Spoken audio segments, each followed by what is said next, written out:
নিৰ্গুণ ভক্তি কি? য'ত কোনো আশা নাই, য'ত কোনো স্বাৰ্থ নাই। কাৰণ চোৱা কেনেকৈ ভগৱন্তই কৃপা কৰি সগুণ আৰু নিৰ্গুণ এই দুটা বস্তু বুজাবৰ কাৰণে তেওঁ অৱতাৰ ধাৰণ কৰিব লগা হ'ল। তেওঁতো জন্ম নাই, তেওঁৰতো মৃত্যু নাই, তেওঁ নিৰ্গুণ, তেওঁ অজব্ৰহ্ম, তথাপিতো তেওঁ বিভিন্ন ৰূপ ধাৰণ কৰিব লগা হ'ল। কেলে? জগতৰ লোকসকলক উদ্ধাৰ কৰিবৰ কাৰণে। নিৰ্গুণ যদিও সগুণ লীলাৰ যোগেদি। গতিকে জীৱৰ কল্যাণৰ কাৰণেই নিৰ্গুণ ব্ৰহ্মই সগুণ ৰূপ ধাৰণ কৰিছিল। কেৱল আপোনাক আমাক নিৰ্গুণত থাপিবৰ কাৰণে। আমি সেইকাৰণে ভগৱন্তই অৱতাৰ কৰি কৰা লীলাবিলাক শুনিব লাগে, আমি আৰু গাব লাগে। শুনিলে গালে কি হ'ব? পৰম ব্ৰহ্মৰ নিৰ্গুণ অৱস্থাটোক আমি উপলব্ধি কৰিব লাগিব। গতিকে এতিয়া কৈছে যে গোপাল চৰণ দিদে আপোনাৰ আমাৰ চৰণত ধৰি সেৱা ধৰিছে। কি বুলি? যে সপ্ৰেম ভক্তিত যাতে দৃঢ় হ'ব পাৰা। সপ্ৰেম ভক্তি মানে কৃষ্ণ নাথাকিলেও কৃষ্ণ থকাৰ দৰে মনৰ ভাৱ উদ্ধৱক দেখি গোপীসকলৰ মনত পোষণ হোৱাৰ দৰে যাতে মনত সেই ভাৱ হ'ব পাৰে। গোপীসকলে কৃষ্ণ নাই, তথাপিতো প্ৰতি পদে পদে কৃষ্ণ আহিছে বুলি হাহাকাৰ কৰি আছিল। আৰু ভকতৰ মাজতেই ভগৱন্তৰ অস্তিত্ব দেখা পাইছিল।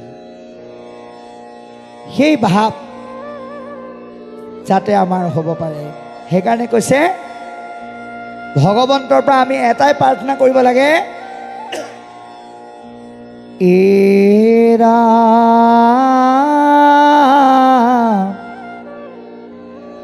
নামাগো সুখ ভোগ নালাগে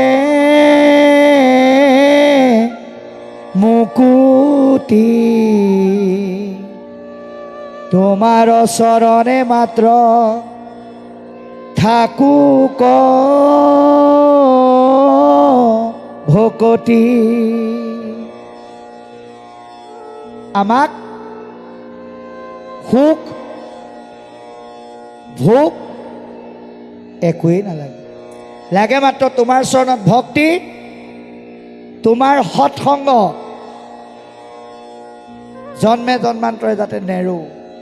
এইকণ কৃপা তুমি আমাক কৰিবা বুলি আমি সকলোৱে ভগৱন্তক প্ৰাৰ্থনা কৰিব লাগে বুলি এতিয়া গোপাল চৰণ দিজে আমাক কৈ নিষ্কামভাৱে ৰামত ৰমিত হ'বলৈ সকলোকে আহ্বান জনালে। ইয়াৰ পিছত কি ক'ব আমি চাম। বদতি কপিল হৰি শুনা মহাসতী, ও এক বিধ মাত্ৰ মোৰ নিৰ্গুণ ভকতি, জ্ঞান কৰ্মে তীৰ্থ ব্ৰতে নকৰিয়া মন, হে সুদৃঢ় বিশ্বাসে লৈও হামাত শৰণ, মূৰ গুণ গণক শ্ৰৱণে তীক্ষ্ণ ও নিষ্কামে মুহূৰ্ত গয়া নিমজুক মন নিগুণ ভকতিয়েহি কহিলো বুজাই ও মহিষমে ইটো ভক্তি হেৰা এৰি নাই যেন গংগা জল সমুদ্ৰত পৰে যায় ও নিৰ্গুণ কতি এহি কহিলো যাই মোৰ ভক্ত সব পুনু নিষ্কাম হয় ই কথা নিশ্চয় শুনিও নিশ্চয় কৃষ্ণ এতিয়া এইখিনিলৈকে পদবন্ধে আমাক কি ক'লে আমি আলোচনা কৰিম। বদতি কপিল মাও শুনা দেৱহতী